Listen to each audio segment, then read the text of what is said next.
J.C. Ryan Sr., my mother's father, who we call Grandpa Ryan, was a machinist for as long as I can remember.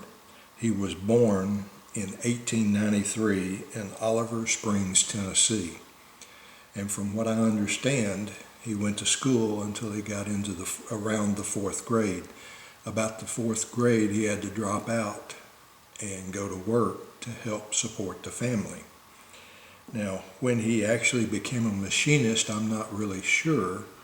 I say that. I have a book here with for the union stamps and stuff, and it says, "This is to certify that the brother named appearing herein has been accepted on the above date from the International Molders Organization."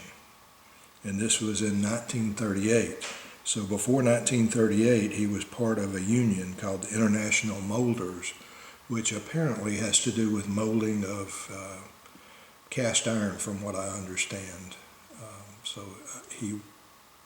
When he started that, I don't know. But I do know that he was accepted into the union in 1938. And I have his union book here, Journeyman Union book.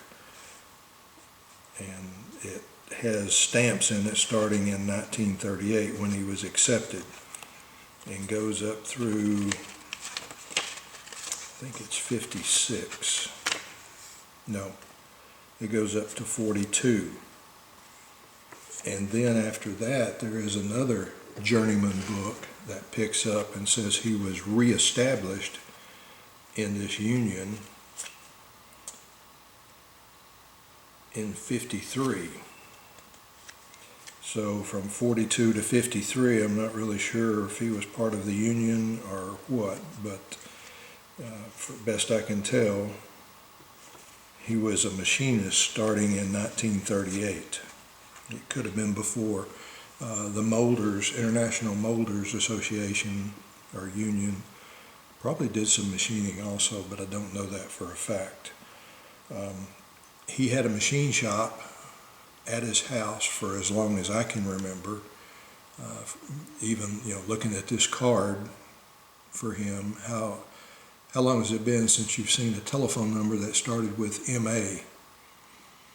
So it is quite some time.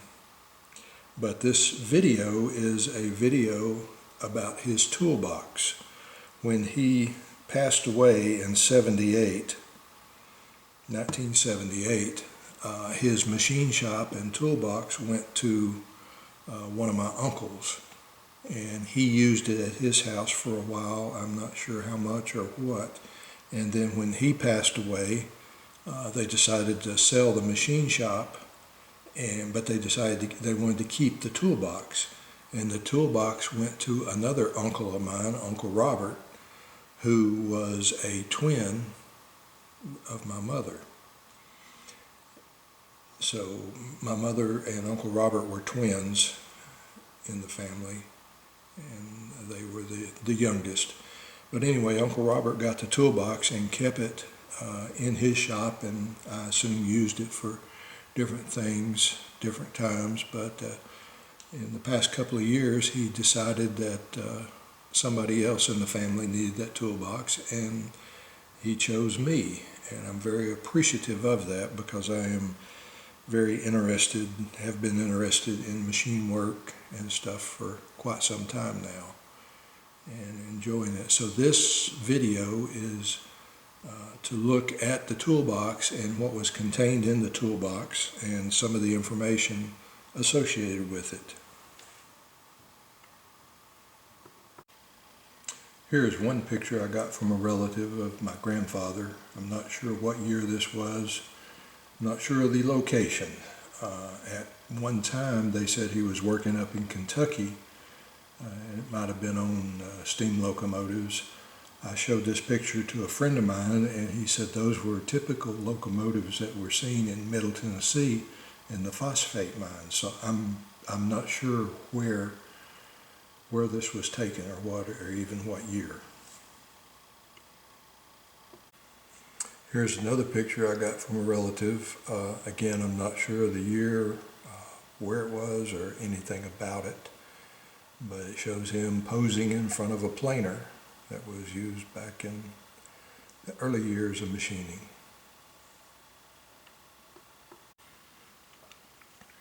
There was a story my aunt told me about a bolt company. I assume it was the Atlas Bolt Company. She moved into a house that was across the street from the guy who ran Atlas Bolt. And he came over and talked to her one time, and he said, "Do you know why I quit giving business to your father?" And she said, "No, I don't." And he said that it was because he was too accurate, that people didn't want to pay for his accuracy. So, I don't know, story I heard, interesting. I guess it would be good to be known that you were too accurate and people didn't want to pay for that accuracy. This last invoice is a little bit different. Got a little more information. Of course, you see it's in 1976, and it says, repair to Bodie or something like that. 4 hours, I assume labor, $20. So he was getting $5 an hour labor in 76. The other part about this is the 16 thumb screws. I'm not sure what those thumb screws are, but I have 15 of these, and they could be the thumb screws. I'm not sure. I don't know what happened. I don't know whether he never delivered this. It says paid in June 30th, so maybe he did, maybe he made more.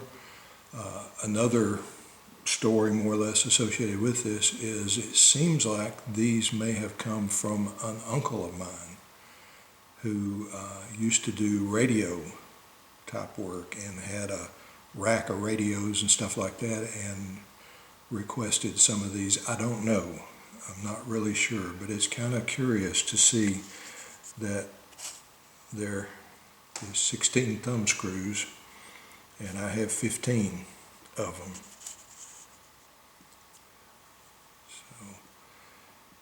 We'll probably never know if this is the thumb screws that he made or what, but anyway, it's an interesting, to me it seems like an interesting part of the story. Well, shall we get into the toolbox?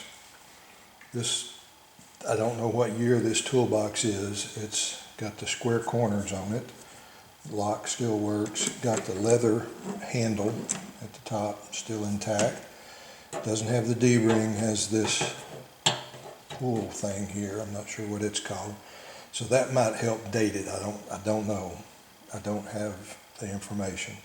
But anyway, what I'm about to do is show you what's inside the toolbox, or what was inside the toolbox at one time. Of course, I've had two uncles that have owned this toolbox since my grandfather used it.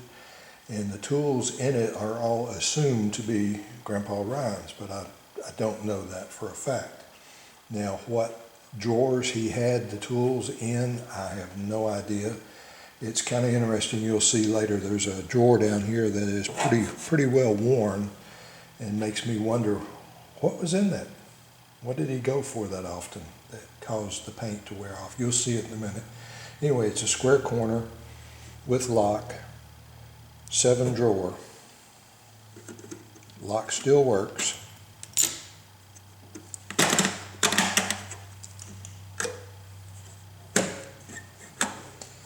And also, I am not going to describe the tools necessarily. That's up to you, because I don't know the names of some of them or the use of them.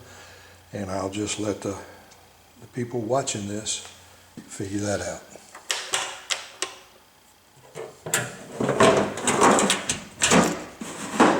See how that drawer is worn? That one and the one right there.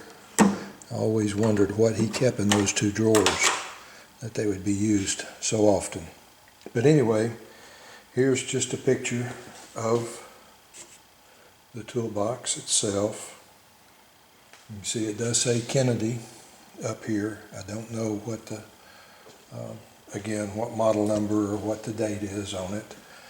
His journeyman books that I showed earlier with the stamps and a stack of his cards. These are decimal equivalent charts and drill charts and tap charts, and this is a Lufkin ruler that has the decimal equivalents and the tap drill sizes and stuff like that on them. Pretty interesting stuff. Apparently he made a money clip, put his name on it. This is a bunch of small bits. I'm not sure what those were used for and why they're, whether they're cobalt or, I don't know what they are. They're just small bits he kept in an old film container. Got a radius gauge set, and looks like most of them are there.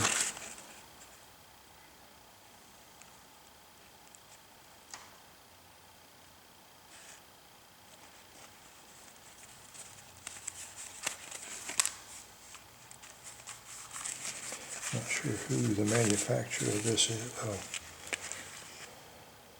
no, just 77D radius gauge. Not sure who the manufacturer is. I imagine that part number 77D can be looked up on the internet to figure out who or what.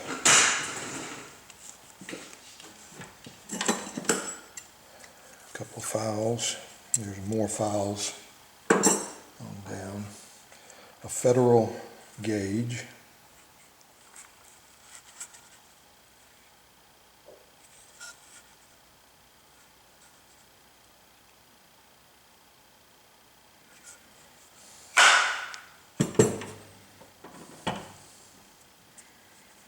Magnetic stand. And this is a Brown and Sharp model 7743, the fine adjustment.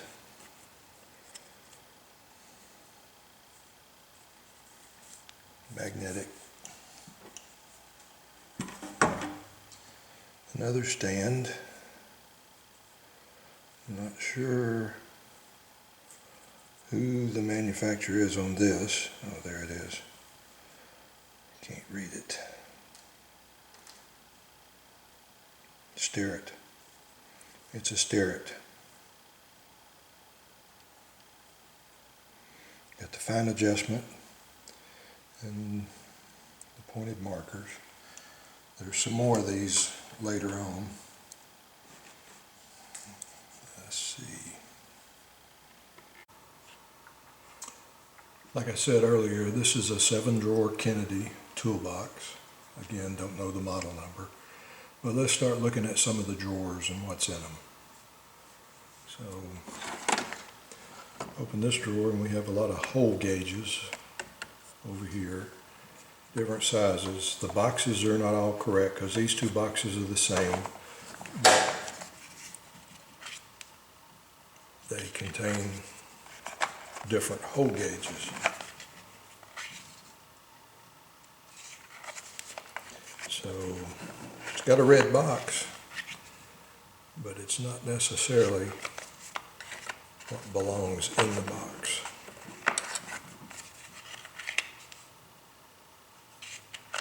Like I said, these two boxes are the same, but that's all right. And then this box here actually has two telescopic gauges in it. So I'm not sure, I assume the bigger one is the one that was supposed to be in there. I haven't measured it to make sure that it is right. Here we have a Starrett gauge. It's a 289A. And there is another piece that could go in there. I'm not sure whether this is the one. Again, I don't know a whole lot. I'm still learning about this stuff as to what it's used for, what should go there, if I've got the right piece for it or what.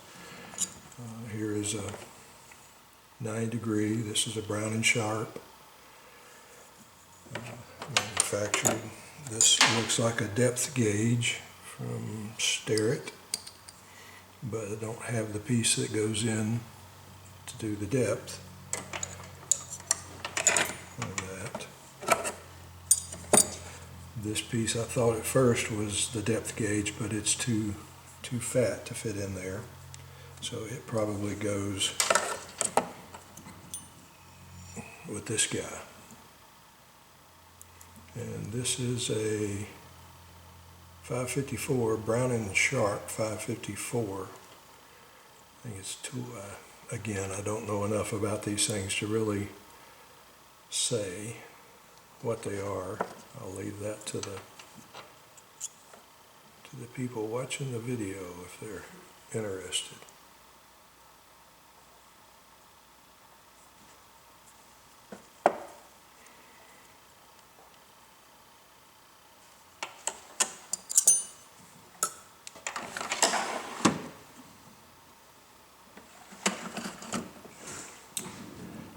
Gauges and stuff. This is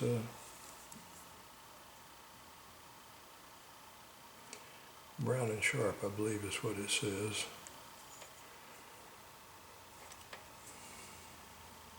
Used to check. What I've seen these used for is when you're turning stuff, you can check it down to see when you get to the close to the measurement that you want. It's been ground to give a finer point. And a couple of scales in here. This is a depth of thread gauge. This is a 29 degree screw thread tool gauge. I think that's Brown and Sharp again. Yeah, it's Brown and Sharp. And it's got his initials on it. Of course, the thread gauge, fish tail, I guess it is. Another thread gauge. There's his initials on the back. It's Brown and Sharp. He did a lot of threads, apparently.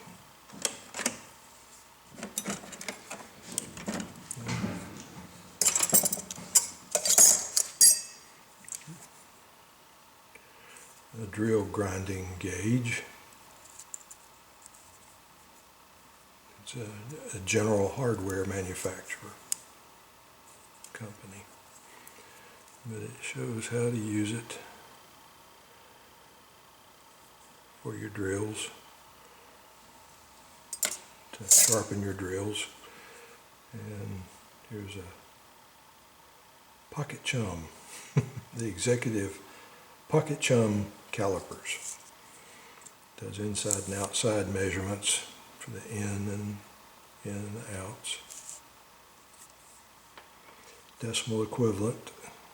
Doesn't say who the manufacturer is. Executive pocket chum.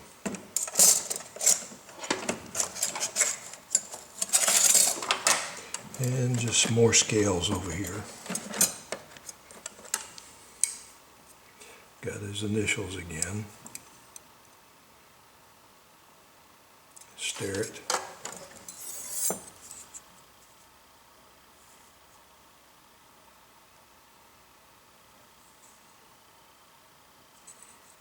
Not sure who the manufacturer of that is.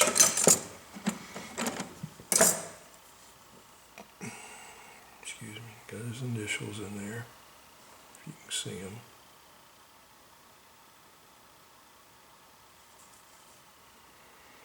Starrett 608, number 608. And I assume that was his pocket knife. Got a pretty good edge. I don't know whether one of the sons, my uncles, actually put the edge on it or not. Looks like he made his own tweezers for, as my friend says, for pulling the pickers out. Of course, he didn't have pickers as much as he had metal shavings, I guess. And this is something I had never seen before. Don't know, let's see, it's called buttons. And it was used for sizing or for locating holes, from what I understand. Brown and Sharp, a 758A.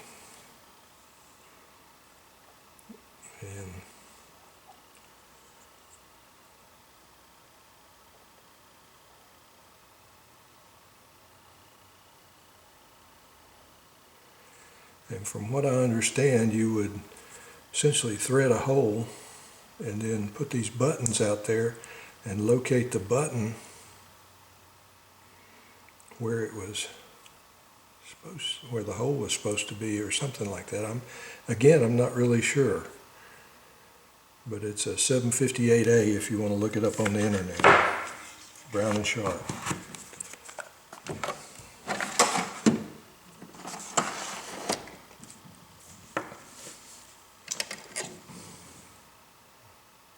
Inside, stir it, I think. Outside.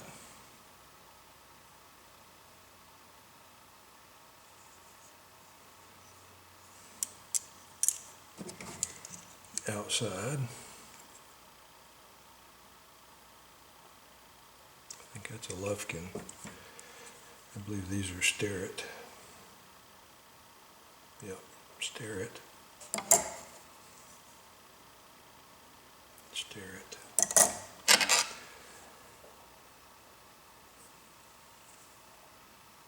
Starrett.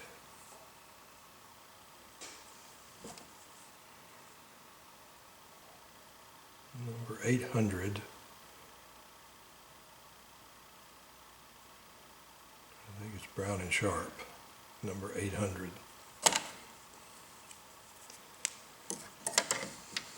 A couple of feeler gauges for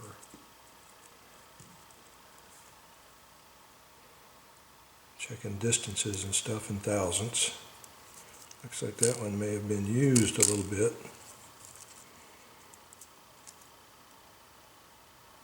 Lufkin 109T, I think it is.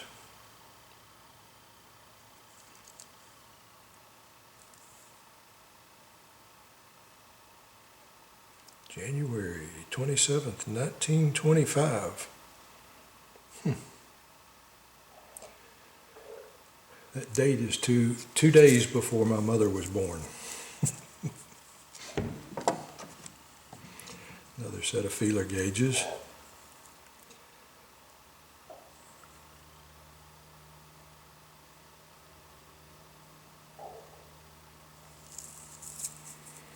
Different sizes.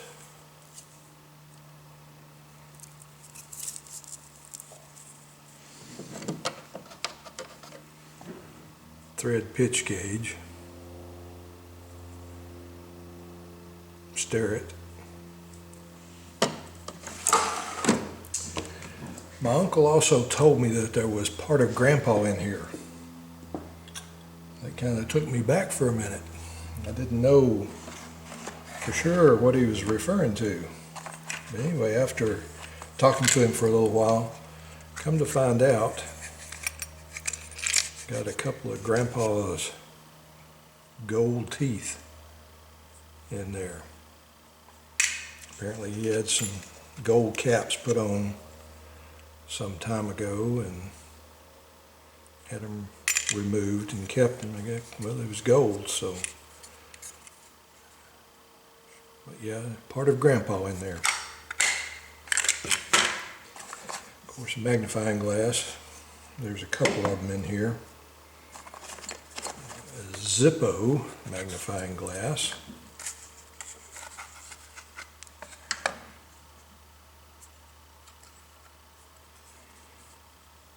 It's 2 power.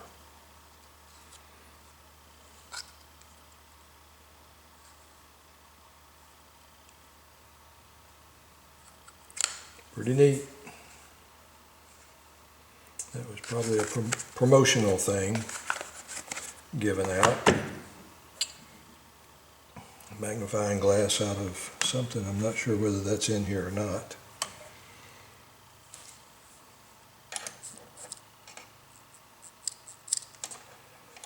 An AMES jeweled, half a thousandths. Pretty accurate.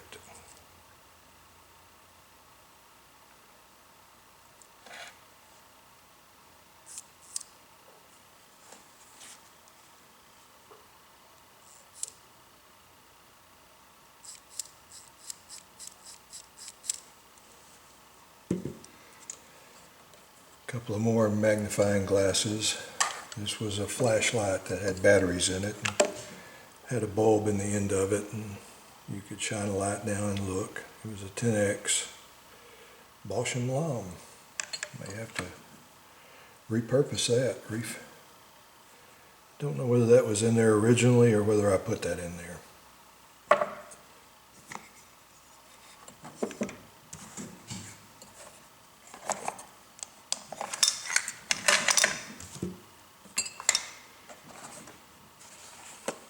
Starrett clamp.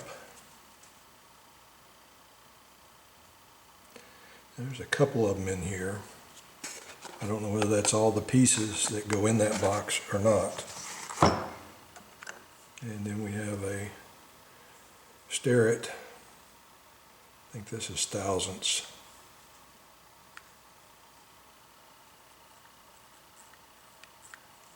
A little sticky, but it's still in pretty good shape.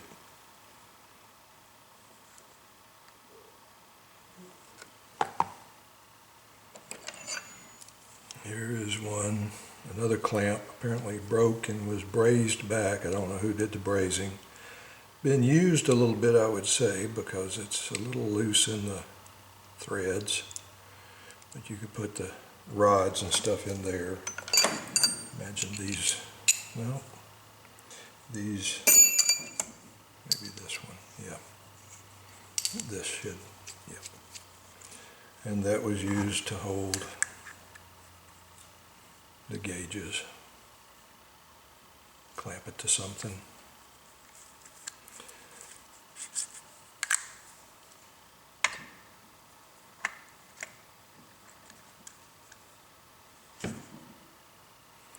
And measure movement.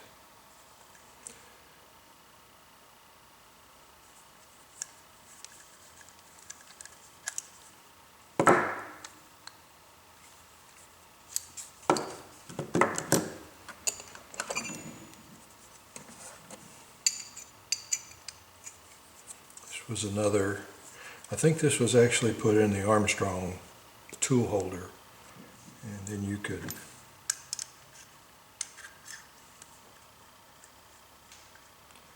mount this, and different ways to mount different tools, measurement devices.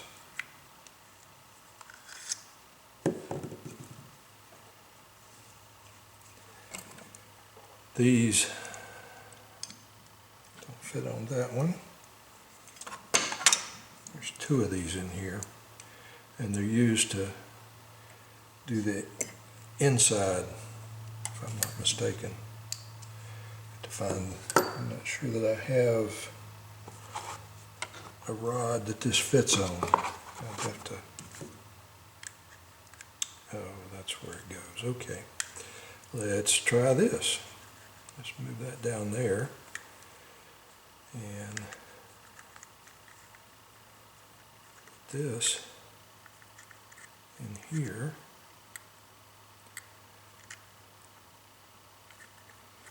Let's go backwards.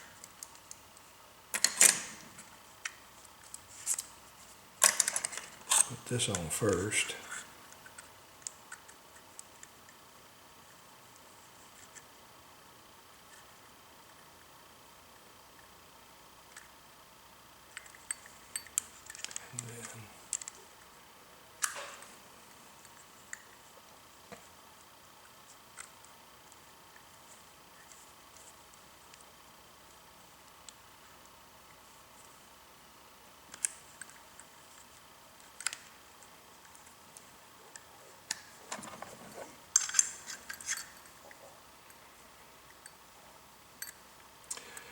then you could use this on the inside of something, and when it moves back and forth, it does that, moves the gauge. Oh, I'm not screwed in here tight.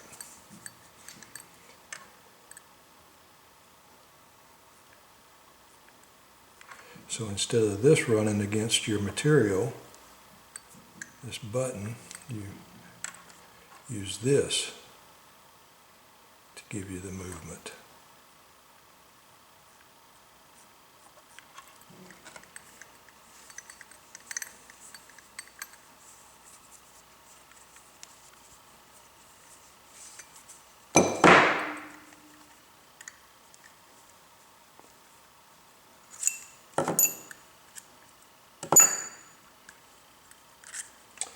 And he had two of these.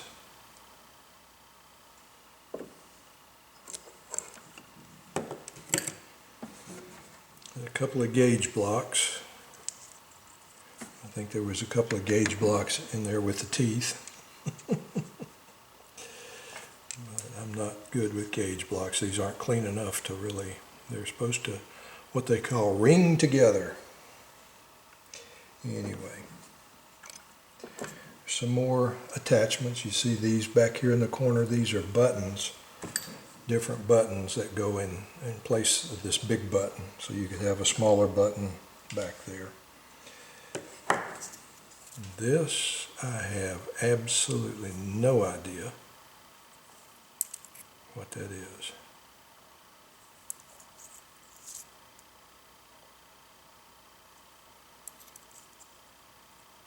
The holes line up, but I don't know what it is.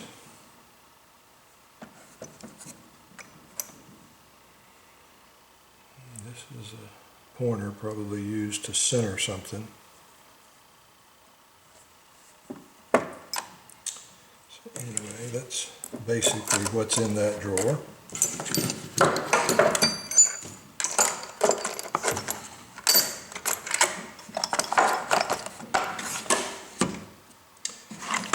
Big drawer here,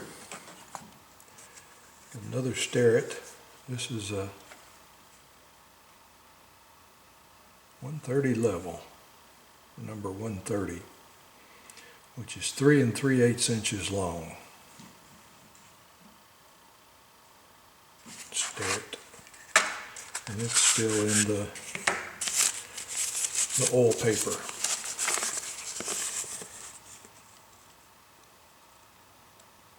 Pretty accurate, I would assume. Starrett. Yeah, bottom looks like it's in decent shape. So we'll put it back in the oil paper. Put it back in its box. You don't want to have to use those too often. You'd rather not. I'll put it that way.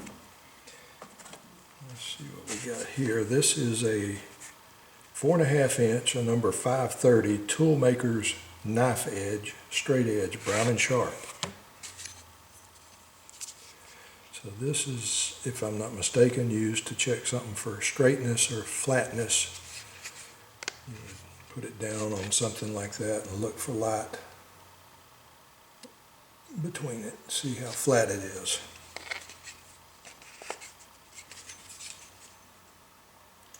$5.90.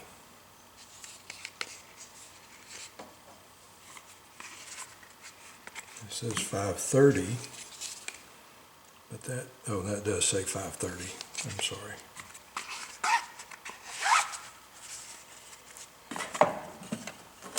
A couple of scales, Lufkin, and Starrett, a diamond nib used for dressing a wheel. A grinding wheel.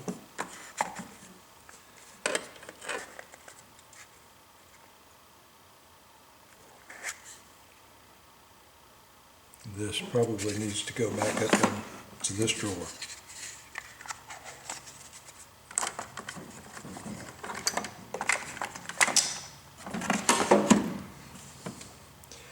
Then there's miscellaneous sharpening stones in here. Medium Indian, Norton. And there's multiple stones in here for dressing up your cutters and stuff.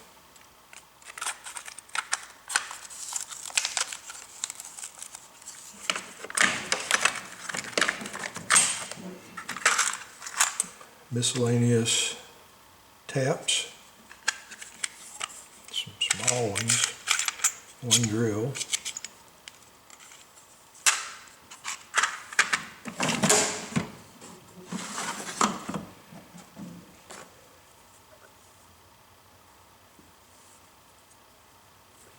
Don't see the name. Again, used for measuring. When you're turning stuff, you measure to see if you're close to the diameter you're looking for. Starrett adjustable parallel.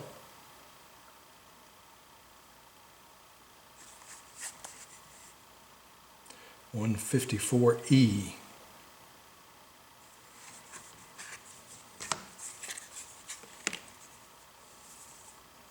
It's got U.S. Navy on it, so I guess it was used by someone in the Navy at one time.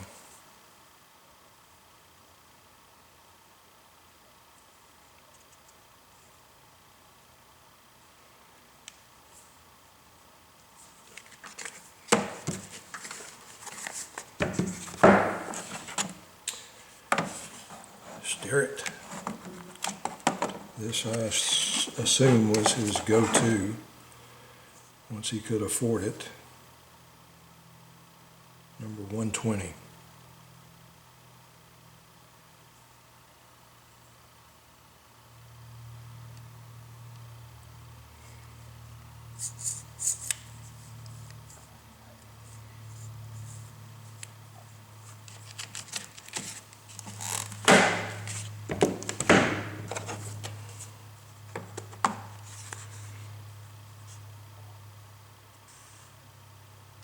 Starrett. This is I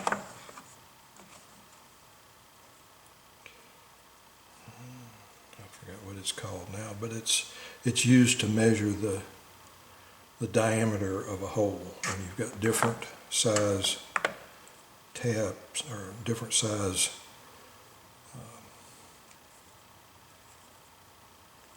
links depending on what size you're going to measure.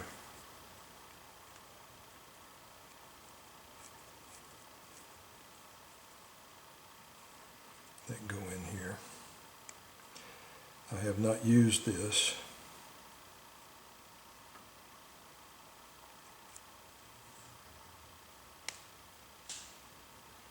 There's the small one.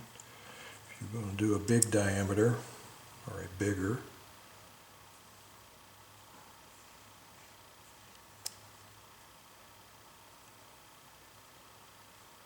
looks like there might have been some buttons that go on the end of that.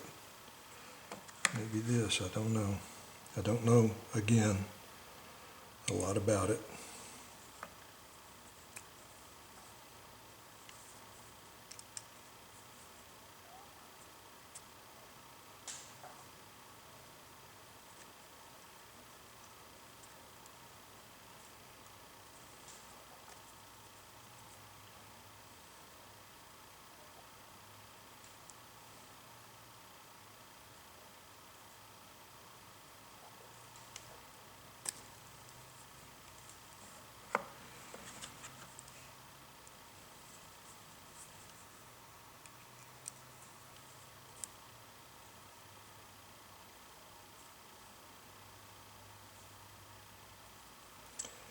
Don't know enough about it.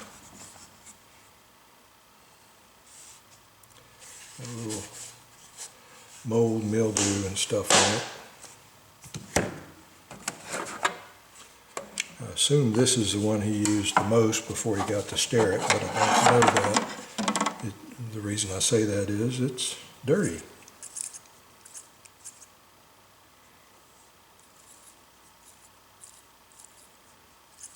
But it still seems to be fairly accurate.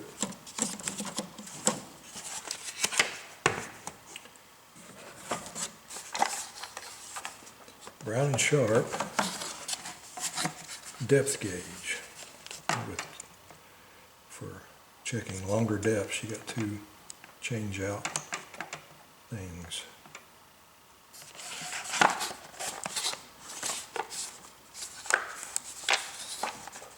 See the number there. Brown and Sharp 607. Use it to check the depth. I've actually used that a number of times here recently.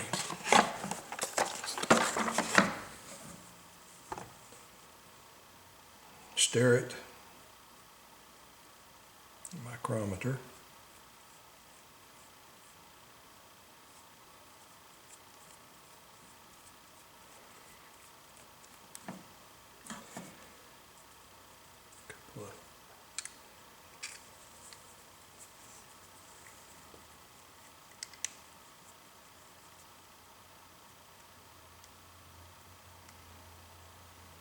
Know what that's supposed to read. Oh, these stare at 1 inch. Okay, so it would be used to measure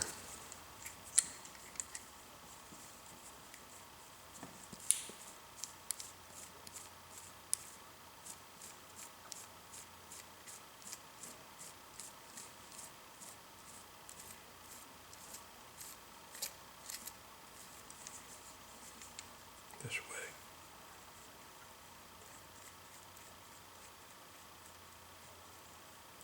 There's no friction thimble on it. Oh yes, there is. The top is a friction thimble. And boy, that's right on it. Right on it.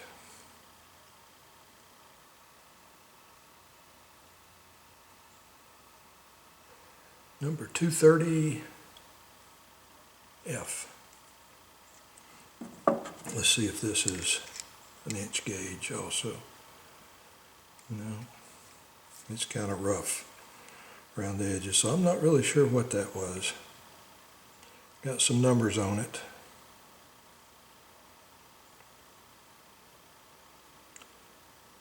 Three one.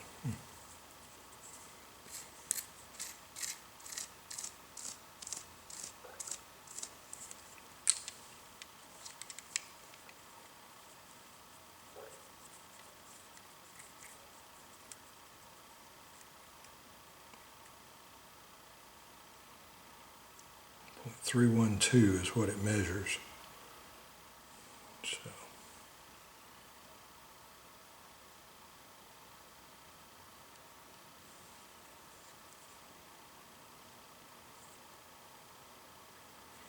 I'm not sure. It's got, I can see 0.31. Oh, there it is. 0.312.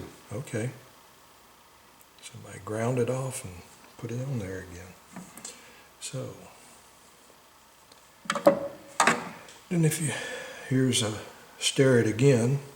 This is for 1 to 2 inch. This is a number 2, and it has a friction thimble on it. Decimal equivalents, 64ths, decimal equivalents, 30 seconds,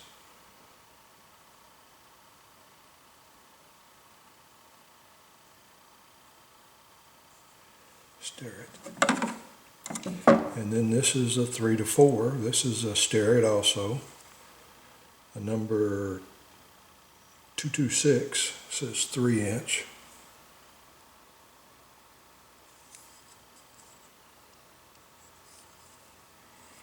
friction thimble.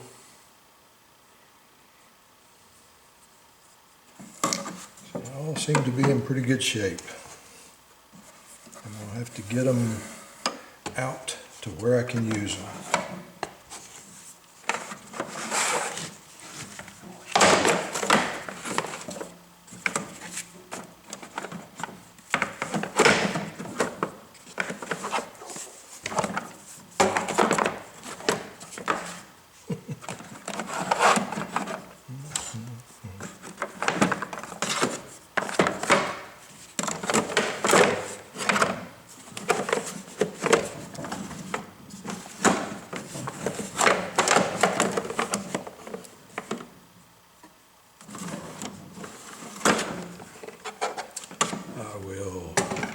Rearrange this later.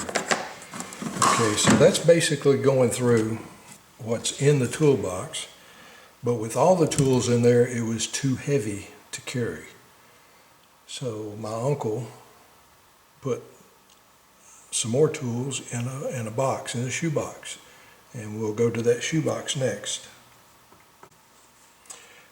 Good brand of shoes. Let's see what we got.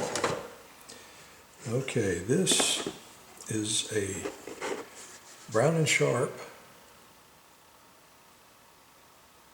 bevel protractor, and my uncle actually bought this for my grandfather.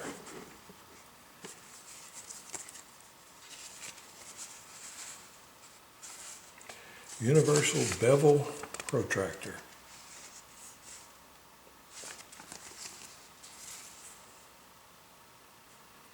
And I've tried to use it a couple of times on some of the stuff I was doing, but as usual, I'm still learning. It's got a lot of adjustments on it and everything that make it not, I mean, it's usable, but it's probably not for an amateur like myself, somebody learning. You can, like I said, I've used it a couple of times, or attempted to.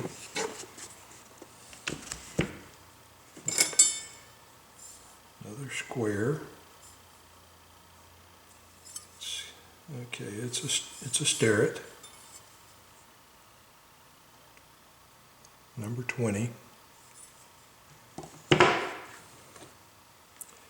Some more of the stands. These were apparently used a lot before the magnetics, and it's got the little push buttons there that push out so you can find an edge somewhere. Pretty neat.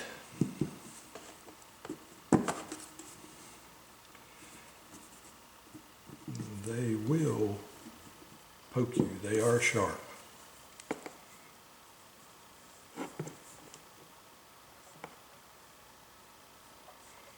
You typically would use this to measure. You would set this up for a measurement, a height from here to the base. And this is the fine adjustment for it. So you could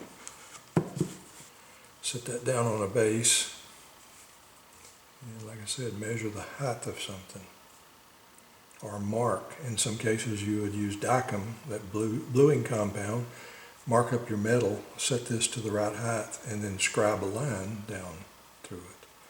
So there are different uses for it.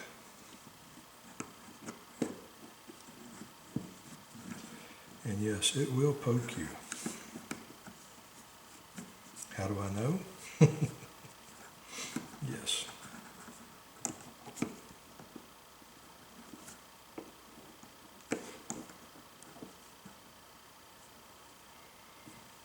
We'll worry with that later.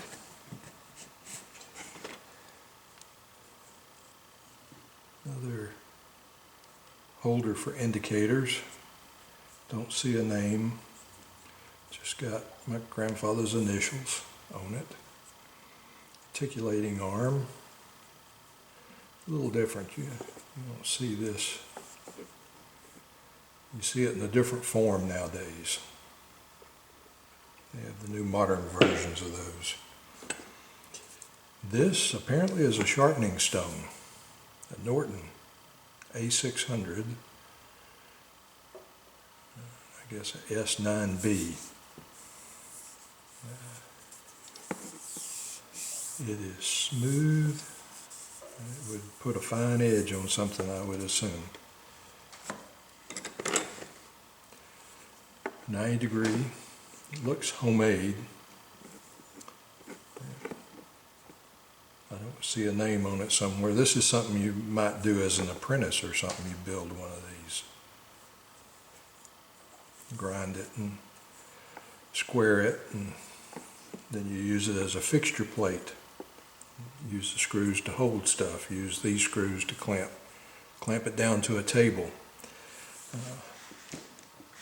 My grandfather had two major, I guess, pieces of equipment. He had a South Bend, I think it was a 9A lathe, and he had an Atlas horizontal mill that I recall. He also had a drill press, which I've got in the other room. And so he would use this possibly on that Atlas horizontal to clamp stuff down to the table and then clamp a part to it. A couple of parallels used again with the Atlas. Typically you could use these in the lathe, but for squaring something up, but then you have to take them out because you don't want them flying everywhere. And then he's got a Starrett Machinist clamp, 161C. Feels like it's in pretty good shape. Small, I like that. I forgot he had that. I've had a couple of requirements for that type of thing.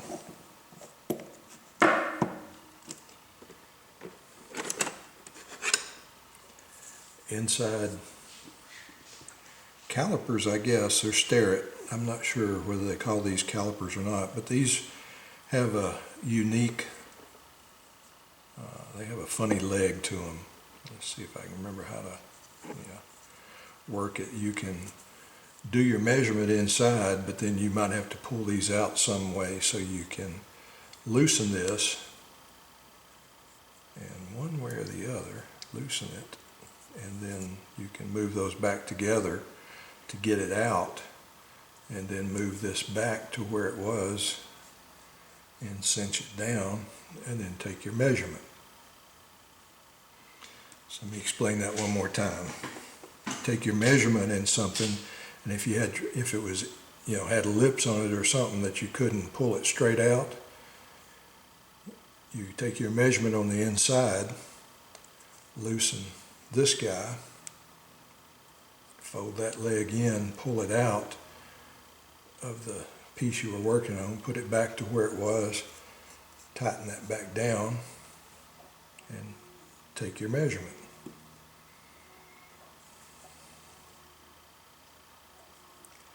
These are the Starrett, and I'm not sure what that does. Oh, that's a fine adjustment, I do believe.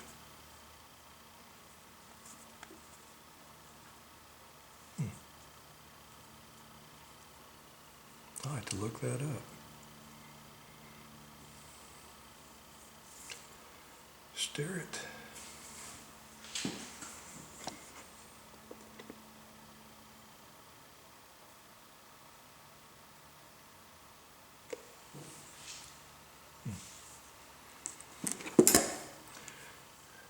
Same type of thing. This is the Starrett again, and here's your view. Taking your measurement here,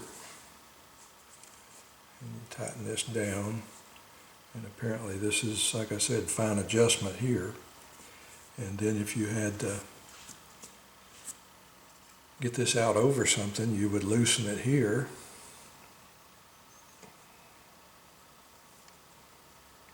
and move that leg out of the way, pull it out, put it back to where the measurement was, tighten it down, and get your measurement.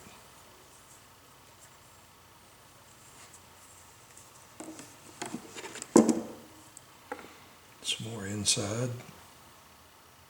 Sterrets.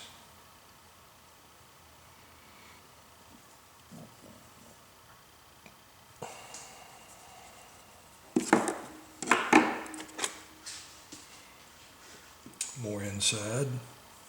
Measurements. And sterret also. These, of course, are bigger.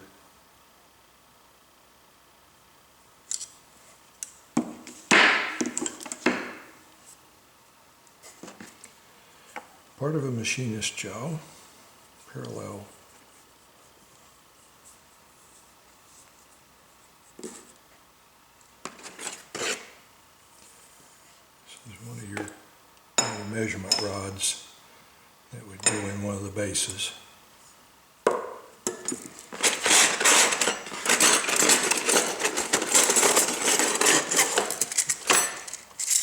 Bunch of files.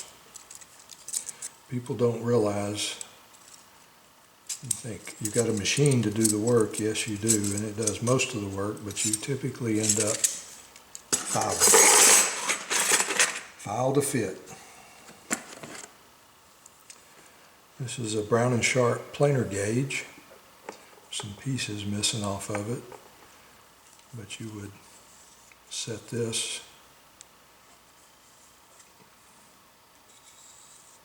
to a height from here to here, or here to here. Sometimes these have pointers sticking out so that you can do some scribing, different things, but there's a few pieces missing off of this. But it's, you know, the base part of it's there. It's in good shape. It's a Brown and Sharp 625.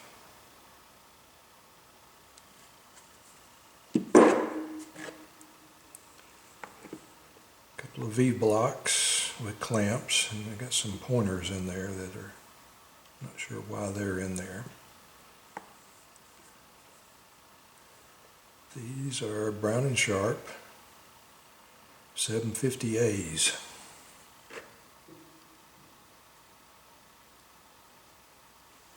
There's two of them. They're usually matched.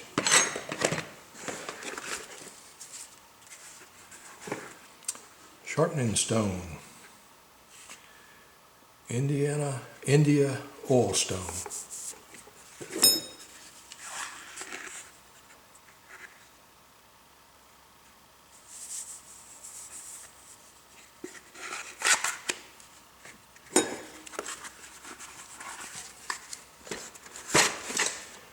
So that's the end of the parts, pieces and parts and tools and stuff out of the toolbox.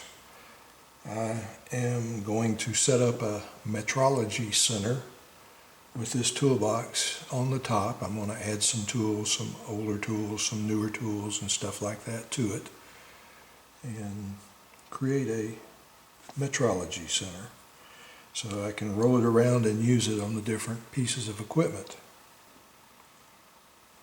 Well, I don't know what else to say. It's been interesting thinking about these tools and who used them, when they used them, how they used them, and everything. It's been something to learn. And remember, if you aren't learning, you aren't having fun.